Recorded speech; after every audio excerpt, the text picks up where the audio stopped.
ఓం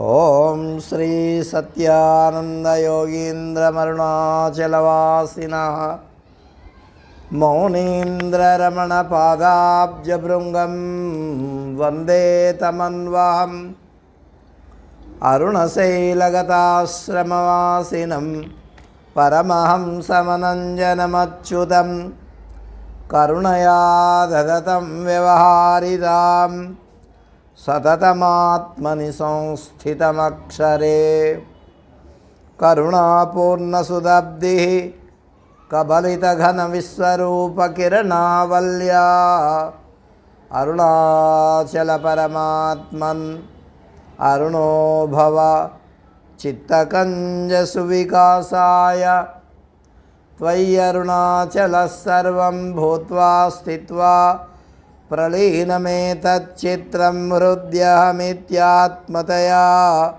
నృత్యశిభోస్తే వదంతి హృదయన్నామ త్వత్పాదాంబుజమర్చయామి పరమం త్వాం చింతయామ్యన్వహం త్వామీశం శరణం వ్రజామి వచసా త్వామేవ యాచే విభో వీక్షాం మే దిశ చాక్షుషీం సకరుణాం దివ్యైః శిరం ప్రార్థితాం శంభో లోకగురో మదీయమనసః సౌఖ్యోపదేశం కురు కృష్ణాయ వాసుదేవాయ హరయే పరమాత్మనే ప్రణతః క్లేశనాశాయ గోవిందాయ నమో నమః నారాయణం నమస్కృత్య నరం చైవ నరోత్తమం దేవీం సరస్వతీం వ్యాసం తతో జయముదీరయేత్ అపార సచ్చిః సుఖవారిరాసేః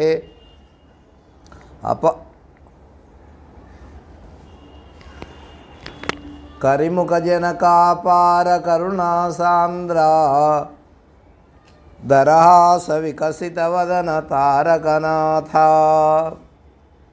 కారుణ్యామృతవాహినుల్ కురియు నీకందోయి అత్యుగ్ర సంసారాంబోధితరింపనావయగు యుష్మత్పాదకంజంబు పాల్గారున్నీదగు చెక్కుటద్దములు వక్కానింపగా నేరరెవ్వారున్ జగదంబా భక్త కల్పద్రుమా.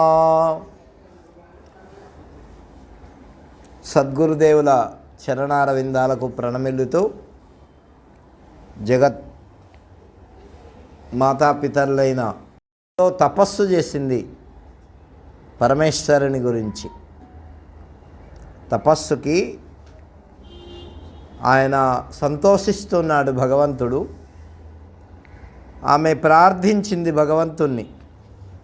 ఎలా ప్రార్థించింది? అరూపాయోరు రూపాయ పరాయానంత శక్తయే త్రిలోకపతయే సర్వ సాక్షిణే సర్వగాయ చ నమ ఆత్మ ప్రదీపాయ నిర్వాణ సుఖ సంపదే జ్ఞానాత్మనే నమస్తేస్తు వ్యాపకాయేశ్వరాయ చ నైష్కర్మ్యేన సులభ్యాయ కైవల్యపతయే నమః పురుషాయ పరేశాయ నమస్తే సర్వదాయ చ క్షేత్రజ్ఞాయాత్మరూపాయ సర్వప్రత్యయహేతవే సర్వాధ్యక్షాయ మహతే మూల ప్రకృతయే నమః. భగవంతుడు ఎటువంటి వాడు? రూపం లేనివాడు, మళ్ళీ పెద్ద రూపం గలవాడు. ఏమి ఇది విరోధాభాసంగా ఉంది కదూ. కల్లోలములు లేని గంభీర పాదోధి అని రమణ మహర్షి గురించి చెప్పారు ఒక ఆయన. ఎక్కడన్నా సముద్రంలో అలలు రాకుండా ఉంటాయా? అంటే వస్తూనే ఉంటాయి. కానీ రమణుడు అనేటటువంటి సాగరంలో అలలేం లేవంట. గంభీర పాదోది కల్లోలములు లేని గంభీర పాదోది అని ఆయన గురించి ఇంకా 4 పాదాలు ఉన్నాయి దీనికి. కాబట్టి మనం ఇక్కడ ఉండాలా. అందుకని ఇక్కడ ఏం చెప్తున్నాడు, ఆయనకు రూపము లేదు, రూపము ఉంది, పెద్ద రూపం ఉంది. సమస్త ప్రపంచమంతా కూడా ఆయన స్వరూపమే. శక్తి కూడా ఆయనకు అనంతంగా ఉంది. సర్వసాక్షి, అందరికీ సాక్షి మాత్రంగా. మనం ఏదన్నా డబ్బులు తీసుకోవడమో ఇచ్చుకోవడమో పుచ్చుకోవడమో చేస్తే ఒక సాక్షిని పెట్టుకుంటాం, ఒకరినో ఇద్దరినో కదా. కానీ భగవంతుడు ఏమిటి అంటే అందరి హృదయాల్లో ఉండేటటువంటి వాళ్ళందరికీ సాక్షి. నువ్వేం చేస్తున్నావో, నువ్వే ఆలోచిస్తున్నావో, ఏమి ఇస్తున్నావో, ఏం తీసుకున్నావో అన్నిటికీ సాక్షి ఆయన. మోక్షస్వరూపుడు, ఆనందఘనుడు, జ్ఞానస్వరూపుడు, సర్వవ్యాపకుడు, సర్వకర్మలను ఆయన త్యజించినటువంటి వాడు, మరి సర్వము ఇచ్చేటటువంటి వాడు, సాక్షి మనోవృత్తులకు కారణమైనటువంటి వాడు, ఈ సమస్త ప్రకృతికి అధ్యక్షుడు. అటువంటి పరమాత్మకు నమస్కారం అని ఎవరు చెప్తున్నారు? అపర్ణ భగవంతుణ్ణి ప్రార్థిస్తున్నది. త్రినేత్రాయేషు వక్త్రాయ సదా భాసాయ తే నమః సర్వేంద్రియ గుణద్రష్టే నిష్కారణ నమోస్తుతే త్రిలోకకారణాయాధాపవర్గాయ నమో నమః అపవర్గప్రదాయాసు శరణాగతతారిణే సర్వాంనాయాగమానానాం చోదదయే పరమేష్ఠినే పరాయణాయ భక్తానాం గణానాం చ నమోస్తుతే నమో గుణారణీశ్చన్న చిదూష్మాయ మహేశ్వర మూఢదుష్ప్రాపరూపాయ జ్ఞానిహృద్వ్యాపినే నమః. ఆయన శరణాగత రక్షకుడు, సర్వశాస్త్రములకు పెన్నిధి, భక్తులందరికీ ఆరాధ్య దైవం. అటువంటి పరమాత్మను నేను చింతిస్తున్నాను. పశుపాశ విమోక్షాయ భక్త సన్ముక్తిదాయ చ సర్వప్రకాశాయ నిత్యాయ అవ్యయాయ సహస్రజం విదే ప్రత్యగ్ద్రష్టే వికారాయ పరమైశ్వర్యధారిణే యం భజంతి చతుర్వర్గం కామయంతి ఇష్ణ సద్గతిం సోభూతకరుణస్త్వం సహ ప్రసన్నో భవతే నమః ఏకాంతినః కాంచనార్థం భక్తా వాంఛంతి యస్య కేవలం చరితం తే గాయంతి పరమం గలం అక్షరం బ్రహ్మ పరమం తను త్యక్తాకృతిం విభుం అధ్యాత్మయోగగమ్యం త్వాం పరిపూర్ణాస్తుమో వయం అతీంద్రియాయ మనాధారం సర్వాధారం మహేతుకం అనంతమాద్యం సూక్ష్మం త్వాం ప్రణమామోఖిలేశ్వరం. ఇంకా ఆయన జీవుల యొక్క బంధములను తొలగించేవాడు, ముక్తిని ప్రసాదించేవాడు, స్వప్రకాశకుడు, పరమైశ్వర్యమును కలిగినటువంటి వాడు, సర్వవ్యాపి, అతీంద్రియుడు. ఇంద్రియములు ఆయనకు లేవు. మనకు ఇంద్రియముల ద్వారా ఏదైనా విషయం తెలుసుకుంటాం. కాబట్టి అనంతం ఆద్యం మొట్టమొదటివాడు ఆయనే.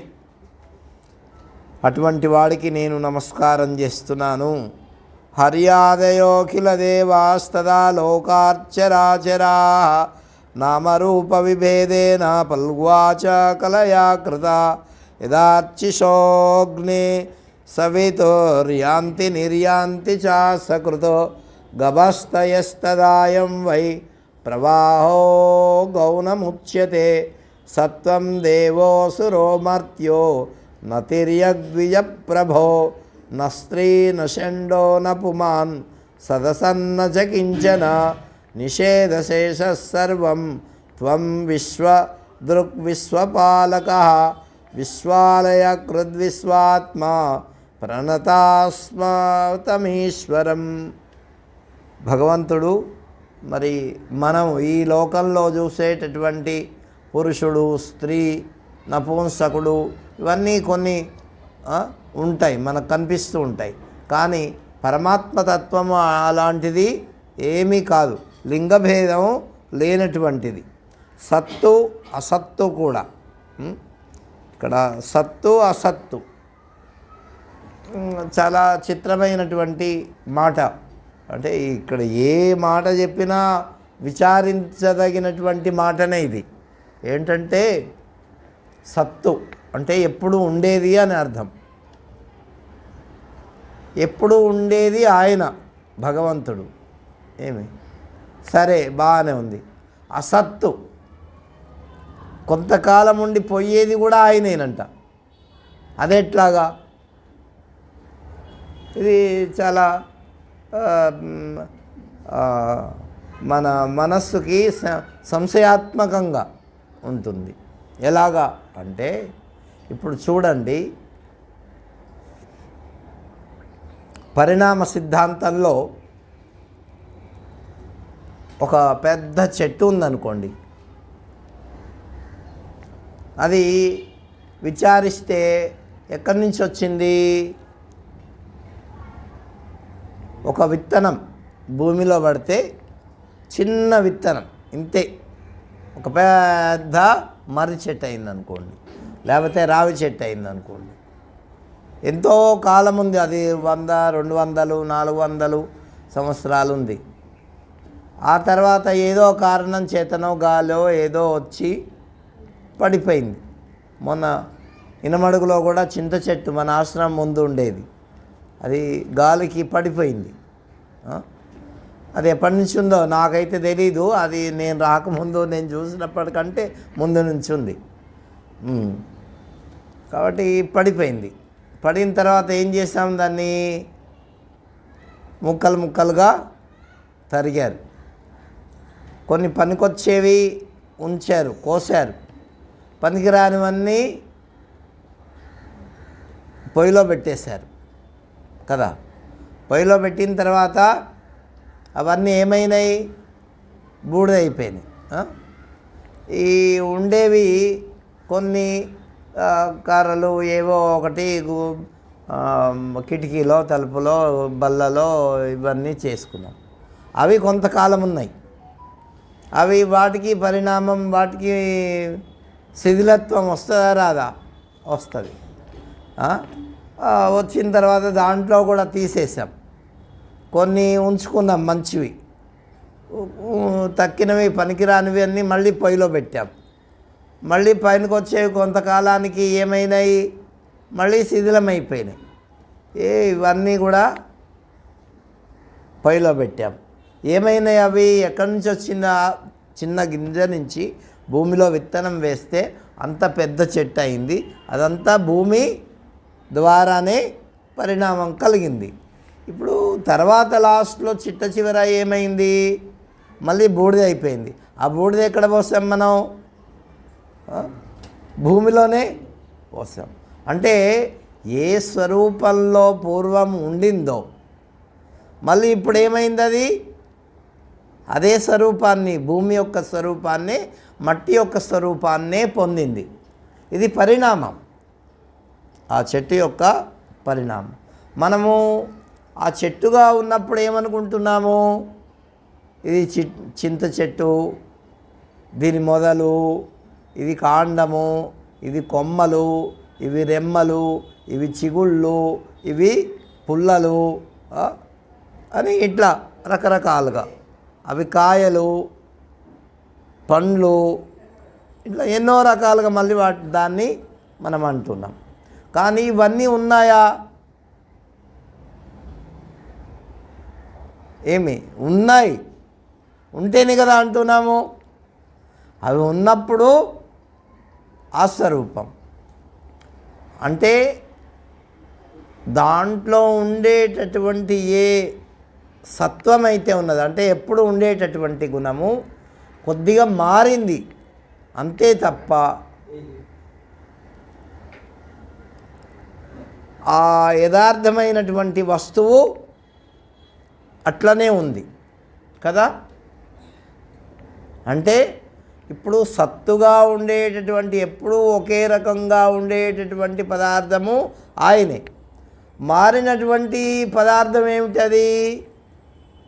అది కూడా ఏమిటి? ఎప్పుడూ ఉండేది కదా, అవునా? ఇప్పుడు అలా కనిపించింది, కానీ దాంట్లో ఉండేటటువంటి రూపము ఎప్పుడు ఉండేది.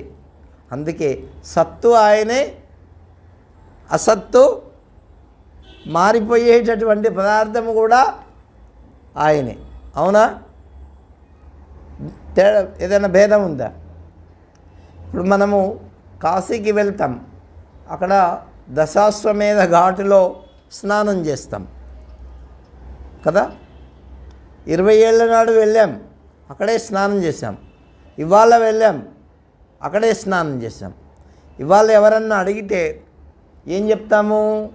దశాశ్వమేధ ఘాటులో స్నానం చేసి విశ్వేశ్వరుణ్ణి దర్శించుకున్నామని చెప్తాం కదా. అయితే ఆ దశాశ్వమేధ ఘాటులో ఆ 20 ఏళ్ళ నాడు ప్రవహించినటువంటి నీరు ఇప్పుడు ప్రవహిస్తున్నదా?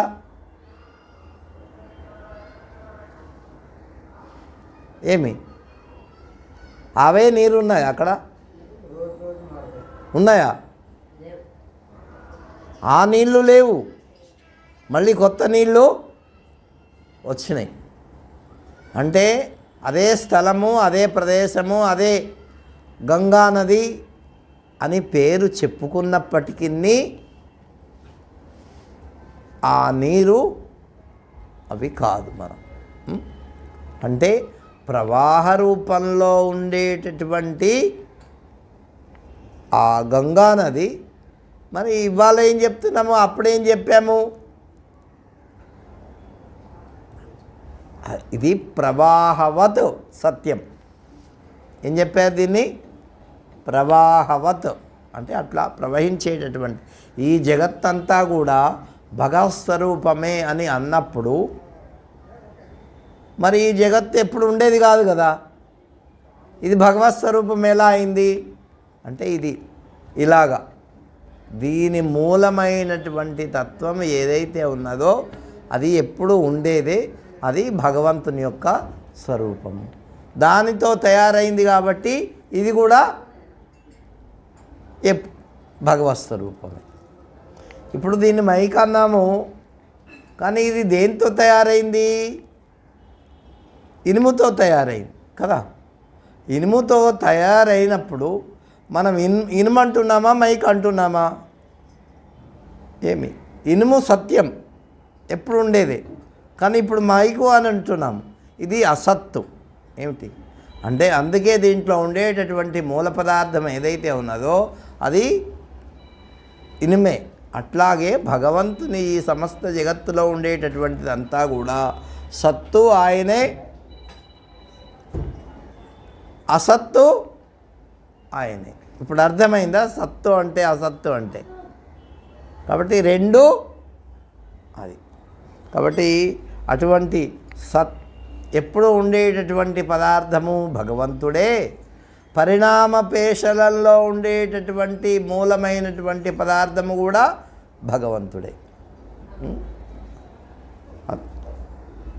యోగరంధిత కర్మాణో యం ప్రపశ్యంతి యోగినః యోగ సంభావితే చిత్తే యోగేశం త్వాం నతావయం నమోస్తుతే సయ్యవేగ శక్తిత్రయత్రయీమయ నమ ప్రపన్నపాలాయ నమస్తే భూరిశక్తయే కతీంద్రియాణం దుర్గేశ నవాప్యా పరవర్త్మనే భక్తోద్ధారరతాయాధ నమస్తే గూఢవర్చసే యచ్చక్యాహం ధియాత్మానం హతం వేదన వే మూఢధీః తం దురత్యయమహాత్మ్యం త్వాం నతాస్మో మహాప్రభుం.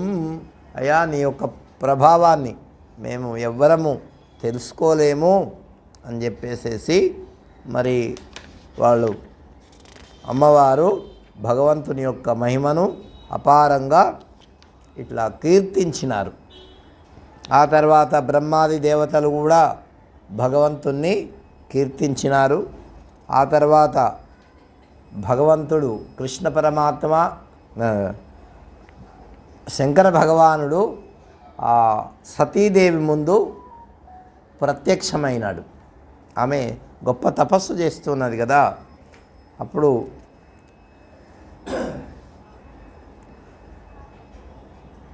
ఆశ్వయుజ శుక్ల అష్టమి నాడు ఆమె ఉపవసించి మరి ఈశ్వరుని యొక్క ఆ భక్తితో పూజించి నందావ్రతాన్ని పరిసమాప్తి చేసింది ఆవిడ. నవమి నాడు ధ్యానమగ్గురాలై ఉండగా మరి ఆ పరమేశ్వరుడు ఆమెకు ప్రత్యక్షమైనాడు. ప్రత్యక్షమై మరి ఆయన ఎలా ఉన్నాడు అంటే సర్వాంగ సుందరంగా పంచవక్త్రాలతో త్రిలోచనుడై శితికంఠుడై చతుర్భుజుడై మందాకిని శోభితుడై ఉండేటటువంటి పరమశివుణ్ణి ఆ అమ్మవారు దాక్షాయని చూసింది. ఆమెను చూసి అప్పుడు మరి పరమేశ్వరుడు అంటున్నాడు, ఈ వ్రతాన్ని చేసినందుకు సంతోషించాను, నీకేం వరం కావాలో కోరుకో అన్నాడు.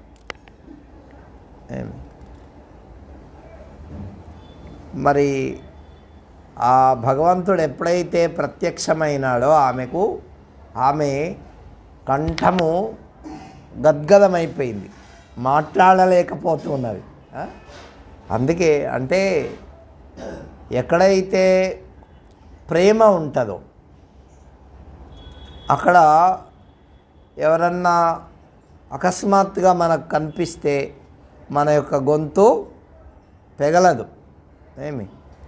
అంటే అట్లా ఆ సంభ్రమం కలుగుతుంది, అనురాగం కలుగుతుంది. గద్గదమైనటువంటి స్వరం. కాబట్టి ఆమె మాట్లాడలేకపోయింది. అప్పుడు అన్నది, అయ్య స్వామి, నీకు ఇష్టమైన అనివారకమైన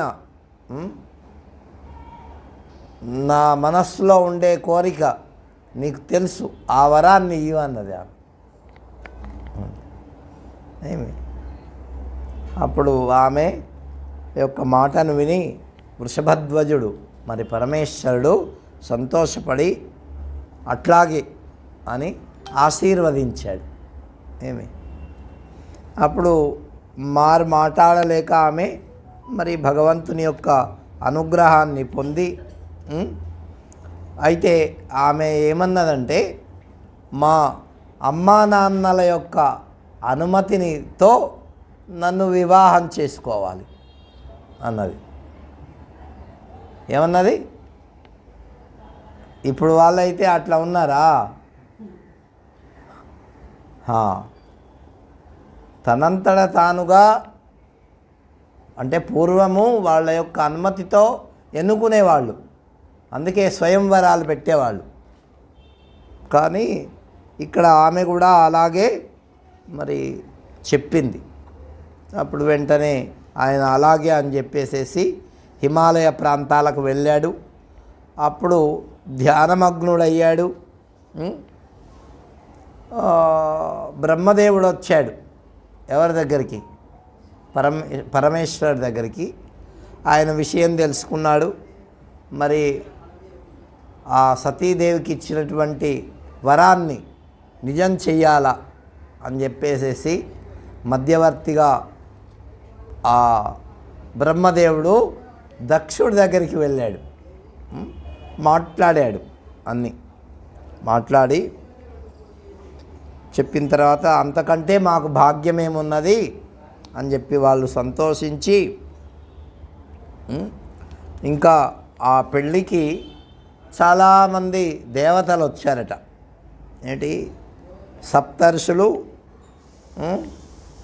మరి గంధర్వులు, అప్సరసలు, దేవతలు, నారదుడు, తుంబురుడు మొదలైనటువంటి వాళ్ళందరూ కూడా వచ్చేసి పరమేశ్వరుని యొక్క మరి దాక్షాయని యొక్క వివాహాన్ని సాంగమంగళంగా బ్రహ్మదేవుడు పౌరోహిత్యం వహించి చేశాడు.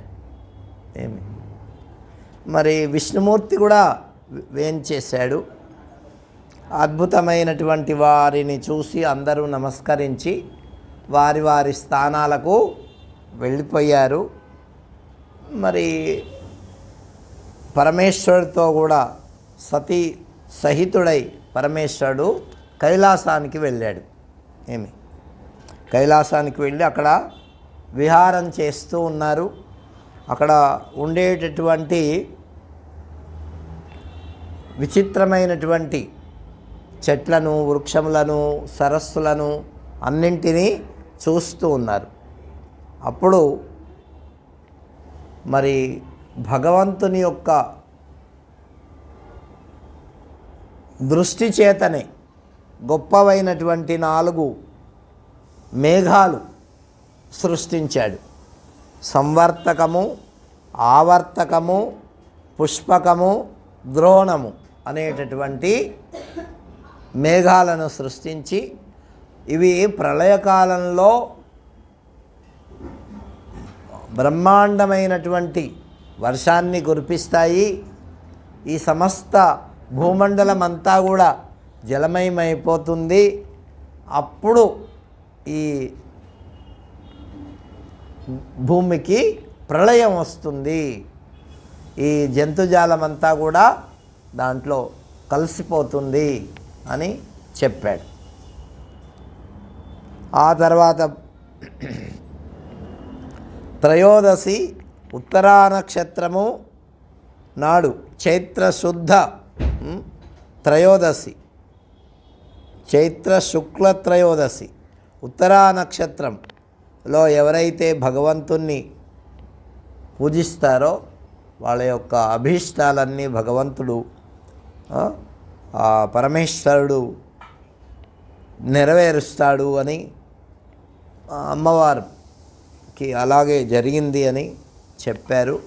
వృషభ వాహనారూఢుడై ఇదంతా తిరుగుతూ ఉండగా ఈ కళ్యాణాన్ని ఎవరైతే పఠిస్తారో వింటారో వాళ్ళందరికీ కూడా చిత్తశాంతి కలుగుతుంది, సౌభాగ్యం కలుగుతుంది అని వ్యాస భగవానుడు దీని యొక్క ఈ కథ యొక్క సారాంశాన్ని, దాని ఫలితాన్ని మనకు చెప్తున్నాడు.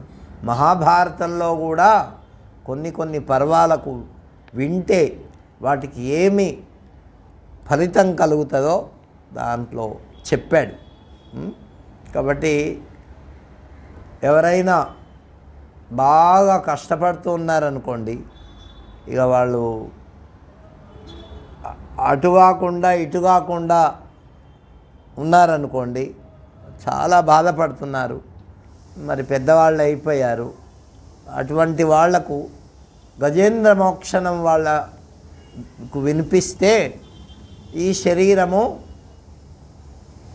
వాళ్ళ నుంచి విడిపడుతుందట.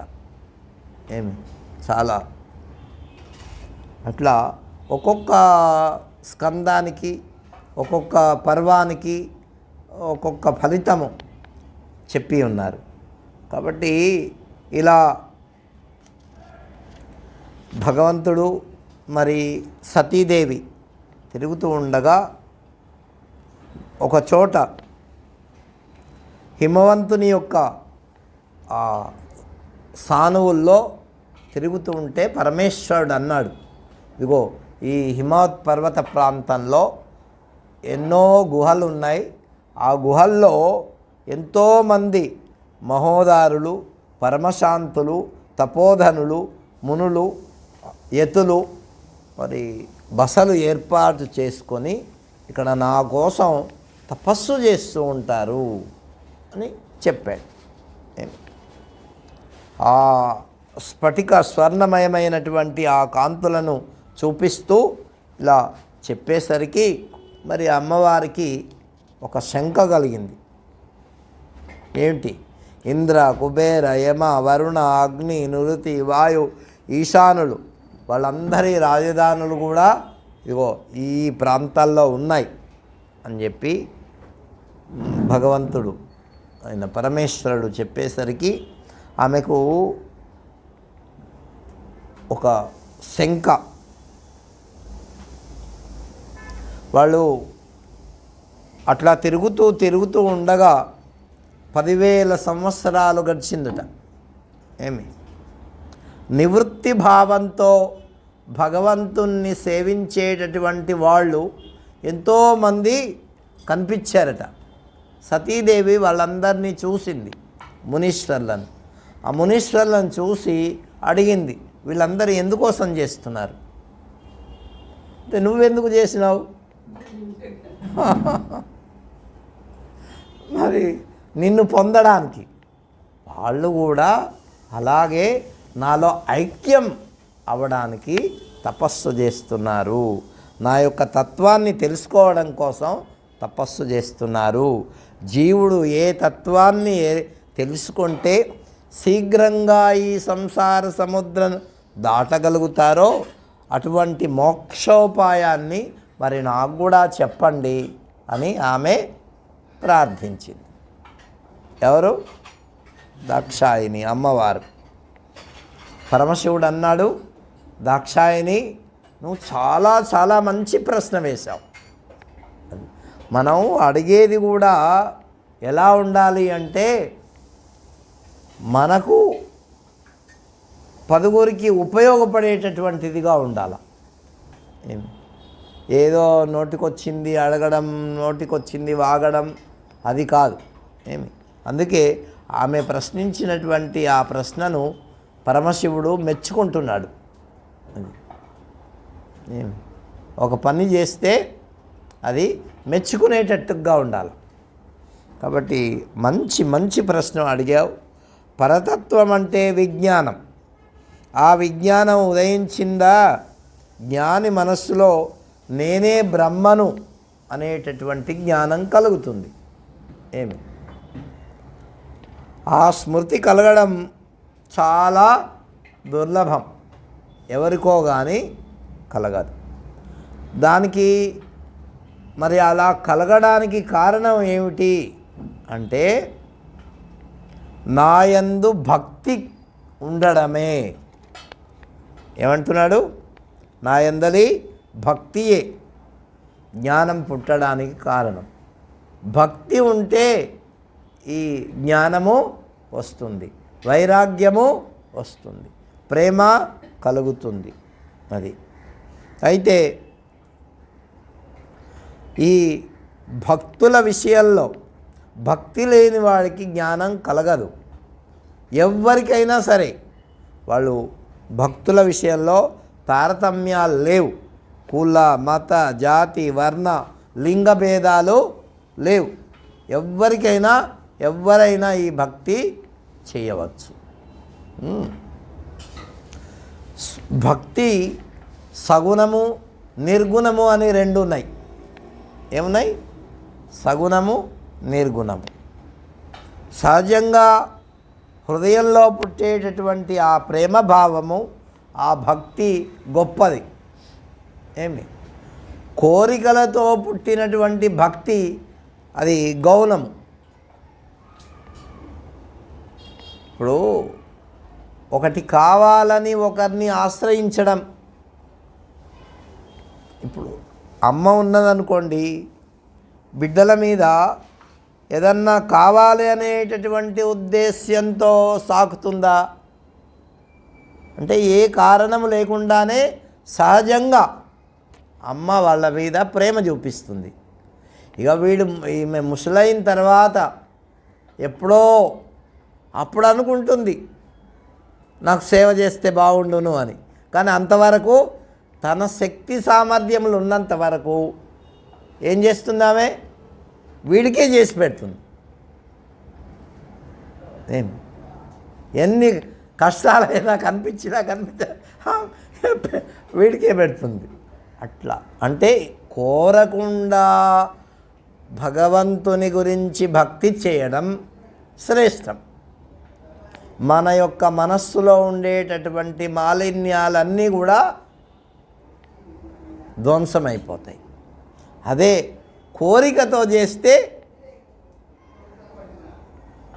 ఏమి పెద్ద అయిపోయిన తర్వాత తనకు చేతగాకపోయినా కూడా ఎప్పుడో కోపం వస్తే తప్ప నువ్వు నన్ను ఇట్లా చూస్తావని చేశానురా అనదు. అంటదా? ఇది చెయ్యరా నాయన, ఇది ఏదో నాకు ఇబ్బందిగా ఉంది అంటది తప్ప నీకు అందుకోసం నేను కన్నా అంటదా? అనదు. ఏమి ఇంతకాలం నీకు ఇట్లా సేవ చేసినా నాకు సేవ చేస్తావని అంటదా? అనదు. అది నిష్కామమైనటువంటి ప్రేమ, అవ్యాజమైనటువంటి ప్రేమ. దానికి కారణం ఏమి లేదు, వ్యాజం ఏమి లేదు. అందుకే భాగవతంలో కూడా ఆత్మారాములునైన మునులు నిష్కారణముగా హరిభజనము చేయుచుందురు నారాయణుండట్టి వాడు నవ్య చరిత్ర. భగవంతుని గురించి భక్తులు ఏదో కోరికలతో చెయ్యరు. ఆత్మారాములైనటువంటి మునులు నిష్కారణంగానే చేస్తారు. అంటే ఏ వ్యాజం లేకుండా, ఏ కోరిక లేకుండా వాళ్ళు ఆ భక్తి చేయకుండా ఉండలేరు. ఏమి మాకు అలవాటు అయిపోయిందయా అంటే, అంతేగాని వాళ్ళకు ఏదో కోరికతో మాకు ఇది వస్తుంది అది వస్తుందని చెయ్యరు. కాబట్టి సగుణ భక్తి, నిర్గుణ భక్తి, ఆ భక్తి కూడా నైష్ఠికి భక్తి, అనైష్ఠికి భక్తి అని రెండు విధాలుగా ఉంటుందట. మళ్ళీ నైష్ఠికి భక్తి 6 భేదాలు. మళ్ళీ తర్వాత అనైష్ఠికి భక్తిలో భేదాలు లేవు. సగుణ నిర్గుణ భక్తి అది చేయదగిందే. సగుణము నిర్గుణము అంటే చూడండి, సగుణంతో చేసేటటువంటి భక్తి మూర్తి పూజ లాంటి. ఆ మూర్తి పూజ మనకు ఒక ఆలంబనం కావాలి. ఏమి మూర్తి ఉంటేనే ఈ షోడశోపచారాలు మనం చేయగలుగుతున్నాం.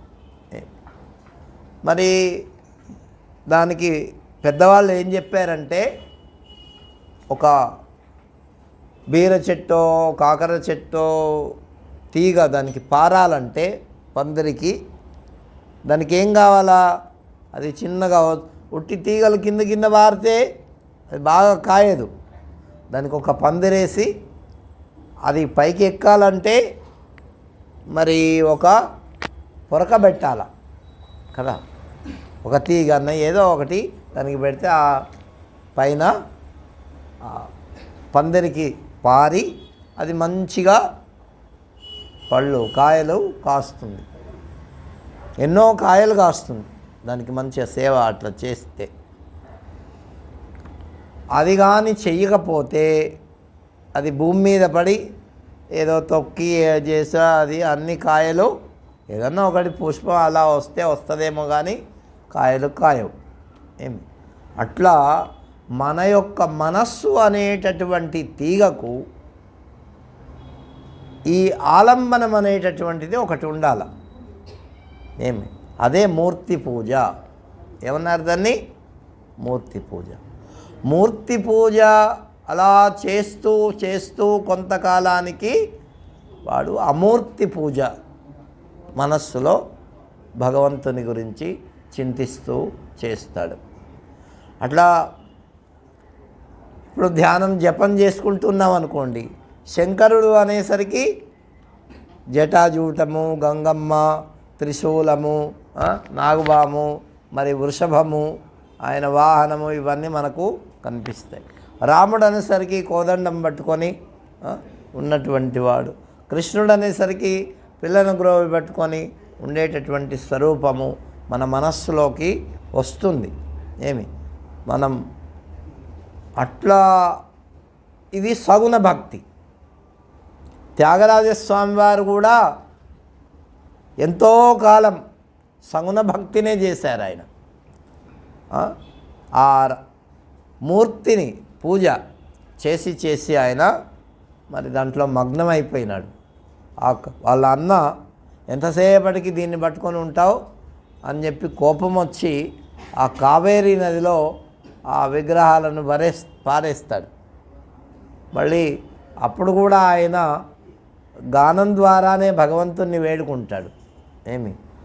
ఎటు పోయితివో రామా అని చెప్పి, నాకు రావనుకోండి సంగీతం కాబట్టి. ఆ తర్వాత మళ్ళీ ఆ మూర్తి దొరికితే అప్పుడు ఎంతో సంతోషిస్తాడు.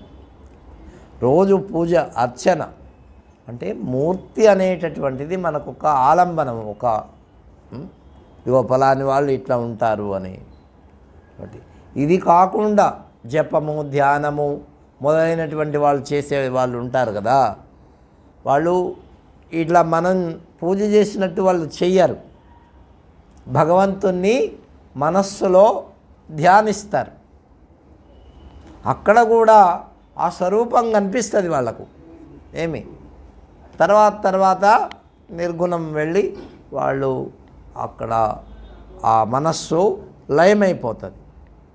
ఇది కొద్దిగా కష్టమైనటువంటిది. క్లేశోధికతరస్తేషాం అవ్యక్తాసక్తచేతసాం అవ్యక్తా హి గతిర్దుఃఖం దేహవద్భిరవాప్యతే. దేహవత్ అంటే ఈ దేహమునందు అభిమానం కలిగినటువంటి వాళ్ళకి ఈ నిర్గుణ పూజ చేయడం కొద్దిగా కష్టం. క్లేశోధిక తరస్తేషాం అవ్యక్తమైనటువంటి స్వరూపాన్ని ఆరాధించడం. అందుకే మనకు శాస్త్రంలో మన వ్యాస భగవానుడు అన్నింటినీ భగవత్స్వరూపంగా చూసేటటువంటి ఒక దివ్యమైనటువంటి భావాన్ని మనకి ఇచ్చాడు. అందుకే చెట్టుకి పూజ చేయండి, గుట్టకు పూజ చేయండి, పాముకి పూజ చేయండి, ఎలుకకు పూజ చేయండి, ఎద్దుకు పూజ చేయండి, ఆఖరకు కత్తికి కూడా పూజ చేయండి. మన వాళ్ళు చేస్తారా లేదా? కత్తికి పూజ చేస్తారా? చేస్తాం. అన్నీ మనం ఏ వస్తువులను ఉపయోగించి జీవనోపాధికి వాడుకుంటామో ఆయా వస్తువులను కూడా భగవత్ స్వరూపంగా మనం భావించి పూజిస్తాం. అందుకే వినాయకుడి పూజ చేసేటప్పుడు కేవలం ఆ పడుగు తర్వాత ఇంకేవో పెట్టి పూజ చేస్తారు సాలోళ్ళు అయితే. మరొకరైతే మరొక వాళ్లకు ఉపయోగపడేటటువంటి వస్తువులు. అట్లా ఒక్కొక్కరు వాళ్ళ జీవనోపాధికి ఉపయోగించేటటువంటి ఆ వస్తువులను పెట్టి భగవత్ స్వరూపంగా పూజ చేస్తారు. ఏమిటి దాని అర్థం అంటే అది కూడా భగవత్ స్వరూపమే అనేటటువంటి ఉద్దేశ్యంతో. కాబట్టి ఇట్లా ఇదంతా చేయడం ఏమిటి? ఇది సగుణ భక్తి. దీన్ని ఏమంటారు? సగుణ భక్తి అంటే రూపంతో ఉండేటటువంటి భక్తి. నిర్గుణ భక్తి వీటన్నింటినీ ఇట్లా చేయగా వాడికి నిర్గుణ భక్తి వస్తుంది. అంటే ఈ పదార్థములతో పని లేకుండా వాడు ఆ భగవంతుణ్ణి ఆరాధిస్తాడు. అయితే ఈ భక్తి ఏదైనా కానివ్వండి, దానికి 9 అంగములు ఉంటాయి.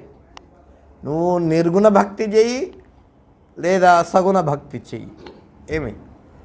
మొట్టమొదటిది శ్రవణం, రెండవది కీర్తనం, మూడవది స్మరణం, నాలుగవది సేవనం, ఐదవది దాస్యం, ఆరవది అర్చనం, ఏడవది నమస్కారం, 8వది సఖ్యం, 9వది ఆత్మసమర్పణం. ఇవి 9 భక్తులు. వీటిని బాగా ఆచరిస్తే ఈ భక్తి యందు వాడు పరిపూర్ణుడు అవుతాడు. లేకపోతే దీని యందు శ్రద్ధ ఉండాలి. ఏముండాలి? శ్రద్ధ. ప్రేమ ఉంటే శ్రద్ధ వస్తుందండి. దేనివల్ల వస్తుంది శ్రద్ధ? ప్రేమ ఉంది. ప్రేమ లేకపోతే శ్రద్ధ రాదు. శ్రద్ధ లేకపోతే ఆ పని చెయ్యడు. కాబట్టి శ్రద్ధ అనేది ప్రేమ వల్ల కలుగుతుంది. ఆ ప్రేమ ఏమిటి? భక్తి.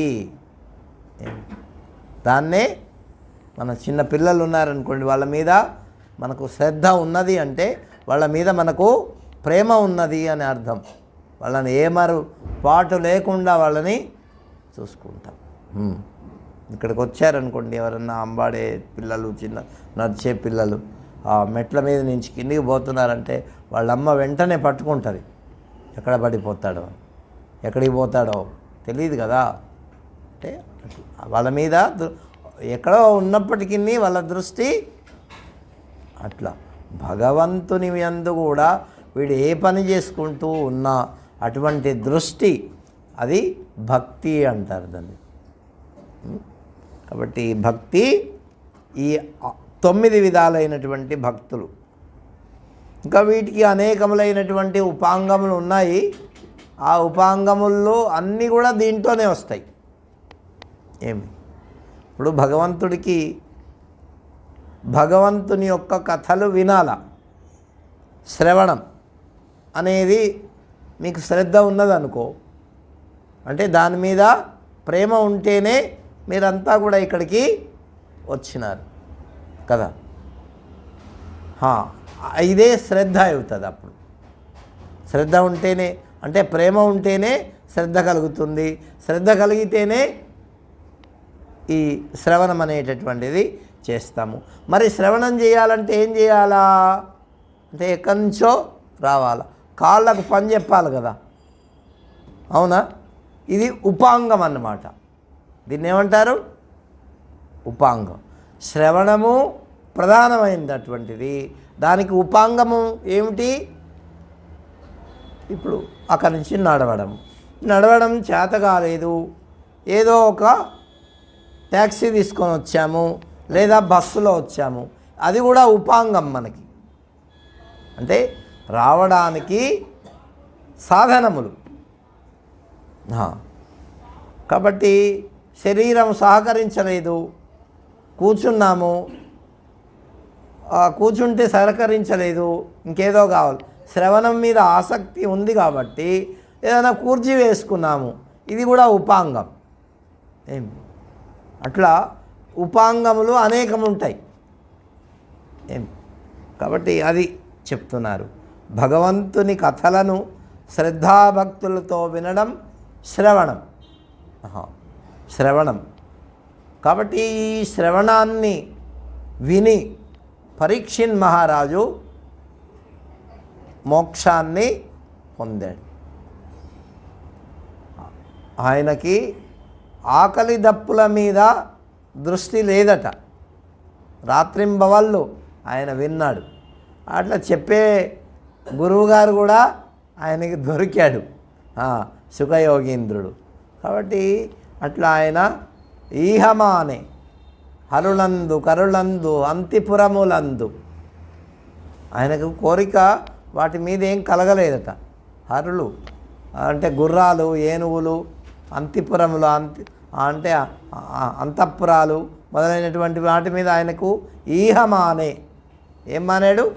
కోరిక మానేశాడు. దేని మీద ఉన్నది ఆయన దృష్టి? ఆయన ఏం చెప్పాడు, ఏమడిగాడు ఆయన్ని? చనిపోయేటటువంటి వాడు ఏం చేస్తే వాడికి మోక్షం వస్తుంది అని అడిగాడు. ఏమి మరి మనమంతా కూడా ఎప్పుడు బతికేవాళ్ళం కదా, అవునా? కాబట్టి మనం అడగట్లేదుగా, ఆయన అడిగాడు. కాబట్టి చనిపోయేవాడు ఏం చేయాల అంటే ఆయన చెప్పాడు, దానవ దైత్య భుజంగమ మానవ గంధర్వ సుర సమాజములో లక్ష్మీనాథు చరణకమల ధ్యానంబున ఎవ్వడైనా ధన్యతనందును. సంభవంబు గల మానవ కోట్లకు చావు నిత్యమవుగాన హరిందలంపుమిక. ఏమన్నాడు? చనిపోయే వాళ్ళు ఏం చేయాలా? భగవంతుని స్మరించాలి. దానవ దైత్య భుజంగమ మానవ గంధర్వ సుర సమాజములో లక్ష్మీనాథు చరణ కమల ధ్యానంబున ఎవ్వడైనా సంభవంబు గల మానవ కోట్లకు చావు నిత్యమవుగాన హరిందలంపుమిక. కలగదు జన్మము అన్నాడు. మళ్ళీ పుట్టుక లేదు. అది శ్రవణానికి ఫలితం ఏమిటయ్యా అంటే మళ్ళీ మరలా పుట్టకుండా ఉండడమే. అది అందుకే శ్రవణం చేయాలి. పరీక్షిత్ మహారాజు అట్లా శ్రవణం చేసి ఆకలి దప్పులు మాని ఆయన మరి మోక్షానికి వెళ్ళాడు. భగవంతుని యొక్క లీలలను గానం చేయడం అది కీర్తన. ఏమంటారు? భగవంతుని యొక్క గానం. ఇప్పుడు అన్నమాచార్య గారు ఉన్నారనుకోండి, ఆయన 32,000 పాటలను రాశారు భగవంతుని మీద. ఎన్ని? 32,000 అన్నమాచార్య. మరి క్షేత్రయ్య గారు ఎన్ని రాశారు? లెక్కలేదు. త్యాగరాజస్వామి వారు, సూరదాస్, మీరాబాయి వీళ్ళందరూ భగవంతుని యొక్క పాటలను పాడుకొని కీర్తన చేసి భగవంతుని యొక్క సాన్నిధ్యాన్ని పొందినారు. అది శ్యామశాస్త్రి అనే ఒక గొప్ప మహానుభావుడు ఉన్నారండి. ఆయన కూడా ఎన్నో పాటలు రాశారు. ఆయన సదాశివ బ్రహ్మేంద్ర స్వామి వారు పిబరే రామరసం అనే పద్యం, ఆయన పాట ఆయనే రాశారు. మన హే కృష్ణ ముకుందేతి బ్రూహి ముకుందేతి అనే మన భజనావల్లో ఉంది, అది కూడా ఆయనే రాశారు. ఆయన సదాశివ బ్రహ్మేంద్ర స్వామి వారు కృష్ణుడు చిన్నప్పటి నుంచి ఆ మధురా నగరానికి పోయేంత వరకే రాశారు. ఆ తర్వాత రాయలే పాటలు. అంటే బాలకృష్ణుడు ఆయనకి చాలా ఇష్టం కాబట్టి అటువంటి సూరదాస్ గారు ఎన్నో మరి కీర్తనలు. మన రామదాస్ గారు ఏమిటి, ఎవడబ్బా సొమ్మ అని అని కూడా, అంటే భగవంతుని మీదనే నిష్ఠూరపడాలి. ఇతరుల మీద నిష్ఠూరపడితే వాళ్ళు ఊరుకుంటారా? ఏమి? అందుకే అంటే భగవంతుని మీద అంత అథారిటీ, ఆయన మీద స్వతంత్రం, సత. ఎవరి మీద వేరే వాళ్ళ మీద ఉంటే ఏదంటే అది అంటే పడతారా? మన ఇంట్లో ఉండేటటువంటి వాళ్ళే ఒక్కొక్కసారి పడరు.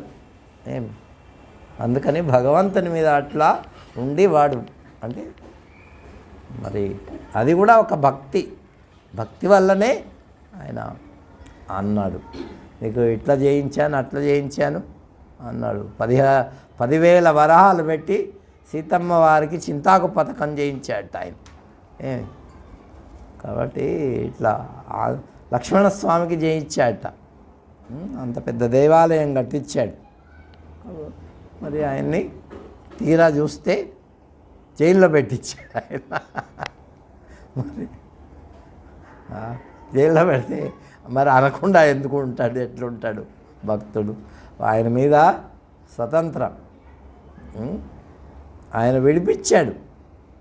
తానిషా గారికి మేము రామలక్ష్మణులము, మా రామదాస్ చేసినటువంటి అప్పు తీర్చడానికి వచ్చాము అని చెప్పారట. కానీ ఈయనకు మాత్రం కనిపించలే, ఆ తానిషాకు మాత్రం కనిపించినాడు ఆయన. అట్లా అంటే ఒక భక్తి అనేది అలా ఏ విధంగా చేసినా సరే భక్తిలో దోషం అనేది లేదండి. ఏమి దాంట్లో జ్ఞానం ఉంటుంది. కాబట్టి కీర్తనం, అటువంటి కీర్తన ద్వారా ఎందరెందరో మహానుభావులు, మరి తుకారాం ఎప్పుడు భగవంతుని యొక్క నామాన్ని చేస్తూ ఆయన, వీళ్ళందరూ కూడా మహానుభావులు. చూడండి, ఎక్కడ వాళ్ళకు వివాదం లేదు. వాళ్ళ యొక్క జీవితంలో ఏదన్నా చిన్న జరిగినా కూడా వాటిని ఏం పట్టించుకునేవారు కాదు. ఎవరితో ఏ వివాదమో వాళ్ళు పట్టించుకునేవారే కాదు. వాళ్ళకు మానము లేదు, అవమానం లేదు. దాని మీద దృష్టి ఉంటే కదా మాన అవమానాలకి. ఏమి నన్ను ఇట్లంటాడా అనే ప్రశ్న లేనే లేదు. అది లౌకికమైనటువంటి వాటి మీద ఉండేటటువంటి దృష్టితో మనం పొట్లాడాల్సిందే తప్ప, భౌతికంగా పోట్లాడాల్సిందే తప్ప మరి మరొక భావం లేదు. కీర్తనం కాబట్టి ఇటువంటి కీర్తన అంటే వాళ్ళకు అవి వచ్చినాయి, సహజంగా కవిత్వం వచ్చింది కాబట్టి వాళ్ళు రాశారయా. నా అటువంటి వాడికి ఏమీ లేదు, మేమేం చేయాలి? వాళ్ళు రాసినవి వాడుకో.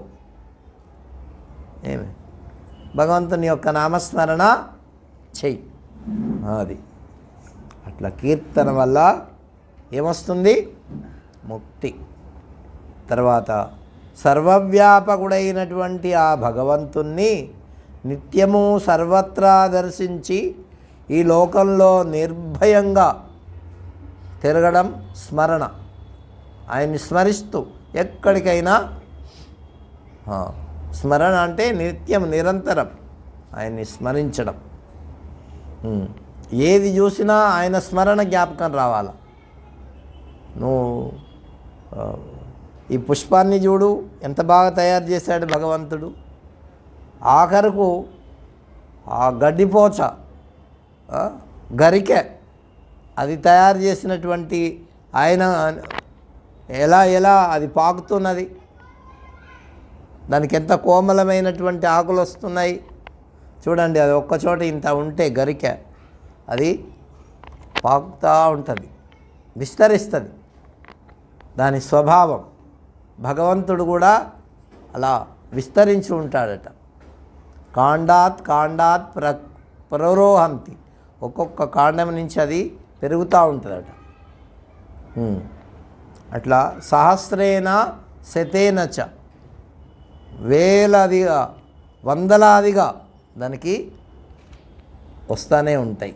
కాబట్టి అటువంటి స్మరణ, భగవంతుణ్ణి అన్ని చోట్ల భగవంతుణ్ణి చూసేటటువంటి, ఏది చూసినా భగవంతుని యొక్క స్మరణ రావాలి నీకు.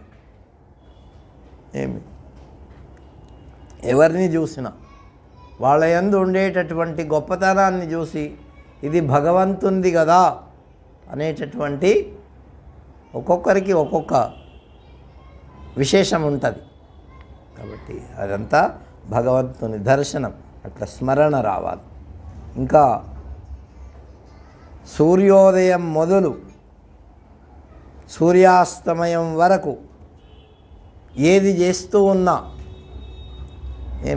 అంతా భగవంతుని సేవ అని అనుకోవాలి. యద్యద్ కర్మ కరోమి తత్తదఖిలం శంభో తవారాధనం. శంకరాచార్యుల వారు ఒక అద్భుతమైన శ్లోకం చెప్పారు దీనికి. ఆత్మాత్వం గిరిజామతి ప్రాణా సహచరా అనేటటువంటి శ్లోకాన్ని చెప్పారు. కాబట్టి ఈ విధంగా మనం ఏది చేసినా భగవంతుని యొక్క సేవ అనేటటువంటి భావనతో చేయడం. ఇక భగవంతుని మనకు అత్యంత ప్రియమైనటువంటి వానిగా భావించి ఆయనకు కావలసినటువంటి పనులను చేయడం, దాస్యం. ఏమి అంటే ఏదో ఒక ప్రతిఫలం తీసుకొని చేసేది అది కాదు.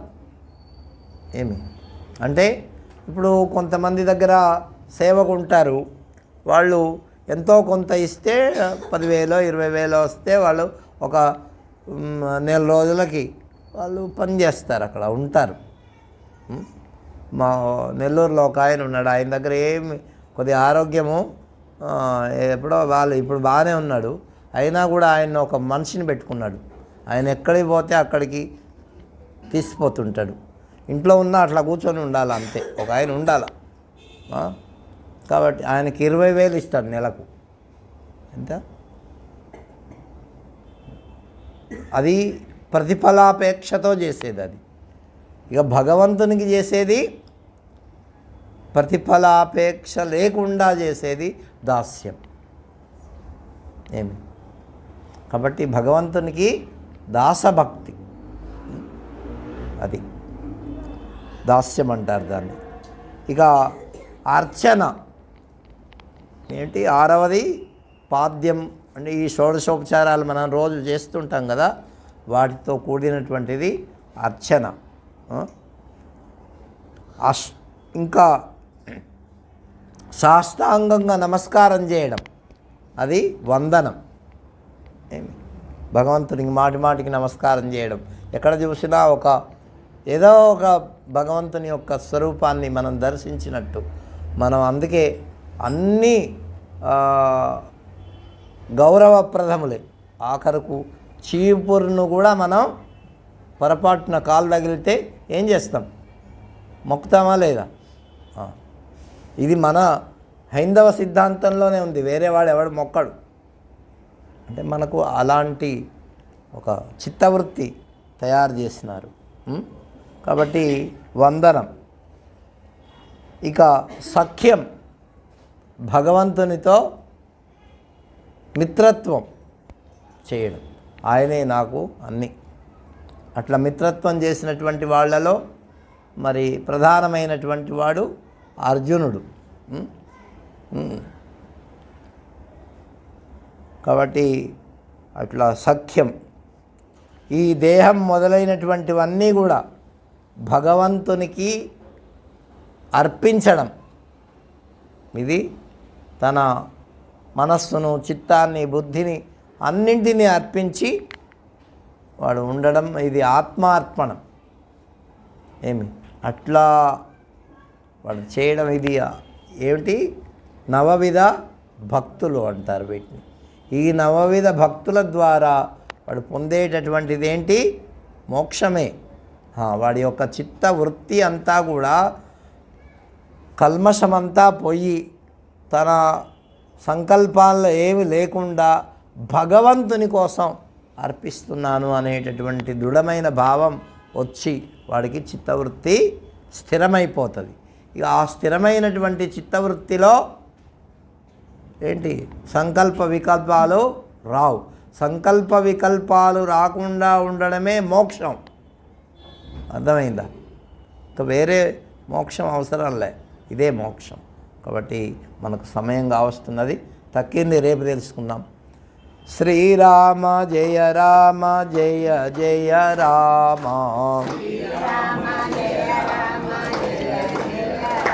మా శ్రీరామ జయ రామ జయ జయ రామ.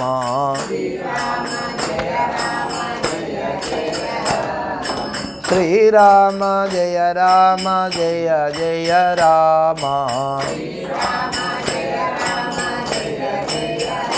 మా శ్రీరామ జయ రామ జయ జయ రామ. మా శ్రీరామ జయ రామ జయ జయ రామ.